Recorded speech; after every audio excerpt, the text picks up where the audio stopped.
26শে জানুয়ারি আমরা গিয়েছিলাম দুর্গাপুর। ইস্কন থেকে আমাদের একটা পিকনিকের আয়োজন করা হয়েছিল, তাই আমরা গিয়েছিলাম।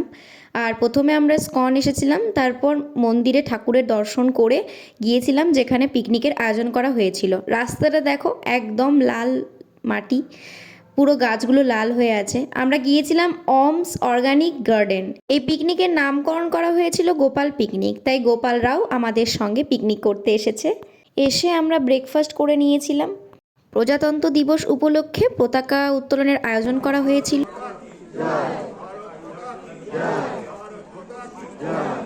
এখানে আবার উটের গাড়িও ছিল চাপার জন্য। এখানে আবার ছোট্ট মতন একটা পাহাড়ও ছিল। এই গার্ডেনের মধ্যে যেটা আমার সবচেয়ে বেশি আকর্ষণীয় লেগেছে সেটা হলো এই ফুলের বাগানটা।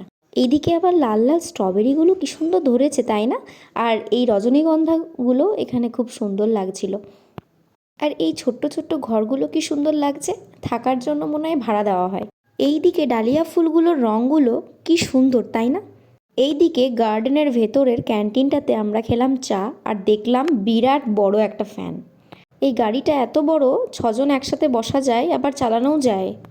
ইসকন থেকে একটা করে বই গিফট দেওয়া হচ্ছিল, মা সেটাই দেখাচ্ছে। এরপর এখানে আরতি শুরু হয়েছে।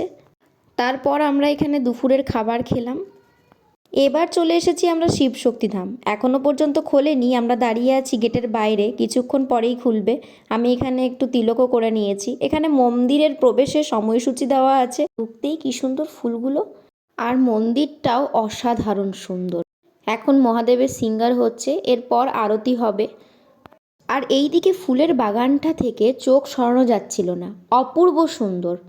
আর এই দিকে যে জলটা আছে ওখানে মাছেদের খাবার দেওয়া হয়েছে, কি সুন্দর না মাছগুলো।